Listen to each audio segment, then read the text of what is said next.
और रात्रि को बैठे बैठे में बाण मारे कि हनुमान जो है पहाड़ लेते ही जमीन पे गिर पड़े।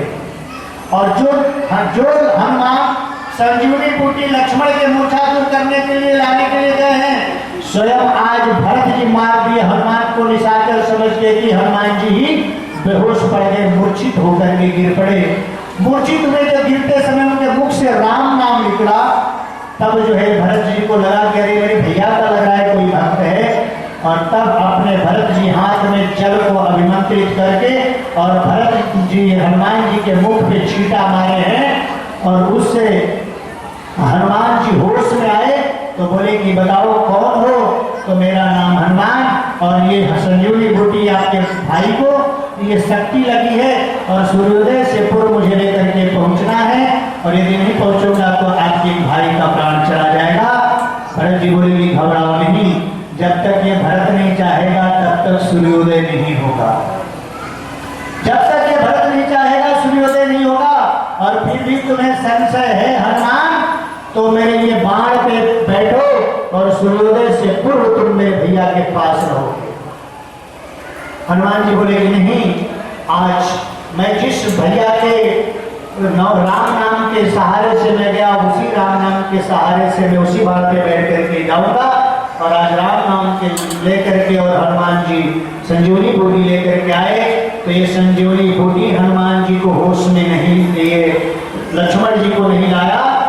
वही भरत जी का अभिमंत्रित जल हनुमान के भी मूर्छा को जो मारे तो दूर किया, और वही जल फेंकते समय मुख पे हाथ में पड़ा हुआ वो संजीवनी बूटी पे पड़ा, और वही भरत जी का अभिमंत्रित जल जो है बूटी के माध्यम से लक्ष्मण के मुख में गया, और तब लक्ष्मण जी की मूर्छा होश में। आज जो है हनुमान जी को समझ में आ गया कि भरत बाहुबली, भरत क्या है। और वैसे आज 14 वर्ष पूर्ण करके जब हनुमान भरत राम जी आए और उनकी राज्याभिषेक की आज ही के दिन जो दीपावली से 15 दिन पूर्व मनाए, और 15 दिन पूर्व जब अयोध्या में लौटे तो 14 वर्ष में जितने दिन होते हैं उतने अयोध्यावासी उतने दीपक जला करके उनका स्वागत किए। और उस दिन से दीपावली जो मनना शुरू हुई, और उसके 15 दिन बाद राज्याभिषिक्त करने के बाद आज देवताओं की दीपावली मनी की हमारे प्रभु परमात्मा का पदार्पण हो चुका, अभिषेक हो चुका, और उसके लिए देव दीपावली मनाना देवताओं के आज के दिन है जो बनाया गया देव दीपावली। और आज जब राम को राज्याभिषेक करने की तैयारी हुई, सब सभा जुटा हुआ है, सब लोग तैयारी कर रहे हैं, लेकिन एक व्यक्ति नहीं है। एक व्यक्ति ने कौन? भरत जी। राम देखे कि सब है, लक्ष्मण है, शत्रुघ्न है, तीनों माताएं हैं, सब लोग है, लेकिन मेरा भरत भैया तो दिखाई नहीं पड़ रहा है। बोले कि अरे भरत भैया कहाँ है? भरत को बुलाओ। भरत कहाँ है? भरत जी को जब बुलाया गया तो भरत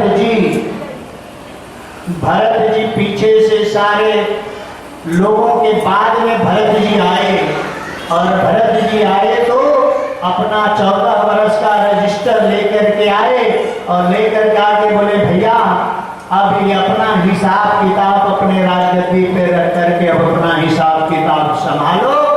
14 वर्ष तक क्या हुआ ये हिसाब किताब में? भरत जी 14 वर्ष जब राम गए तो 14 वर्ष तक अयोध्या में किसी का बेटा बेटी का विवाह नहीं हुआ। कोई अपने बेटा बेटी का 14 वर्ष तक अयोध्या में विवाह नहीं किया कि जहां राम नहीं तो वहां पे मंगल कैसा। इसलिए 14 वर्ष तक कोई जो है अपना बेटा बेटी का विवाह नहीं किया। और 14 वर्ष जो है कोई एक टाइम खाता है तो कोई कई दिनों के बाद खाता है, और ऐसे लोग जो है उपवास रह करके, निराहार रह करके अन्न को बचाए, और 14 वर्ष तक बिना शादी विवाह किए धन को बचाए। और आज भरत जी जो है, राम जी जब गद्दी पे बैठे तो वनवास के समय में जितना राज का धन संपत्ति छोड़ करके गए थे उसके 10 गुना संपत्ति का बायोडाटा आज राम जी के हाथों में भरत जी सौंपे, ये 14 वर्ष का अपना हिसाब किताब ले लो भैया, आपका राज्यकाल सब ठीक तो है। 14 वर्ष तक का संचय किया हुआ धन और दिए, और आज राम के आंखों से आंसुओं का पनारा बह चला और बोले धन्य है तू भरत, और आज मेरी एक इच्छा है, क्या मैं राजा तो बन रहा हूँ, थोड़ा मेरे मस्तक पे हाथ रख दो। भरत जी को बोले कि मस्तक पे हाथ रखो राम, तो भरत बोले कि भैया अरे छोटा बड़ा को आशीर्वाद नहीं देता है, बड़ा छोटा को देता है, मेरा अधिकार नहीं आपके मस्तक पे रखने का। राम जी बोले कि भरत दुनिया में तेरे से बड़ा कोई नहीं हो सकता, कौन ऐसा भाई होगा कि जिसको संपत्ति मिलेगा और वो संपत्ति को ठुकरा करके और 14 वर्ष तक खाली रख करके सौंपेगा संपत्ति।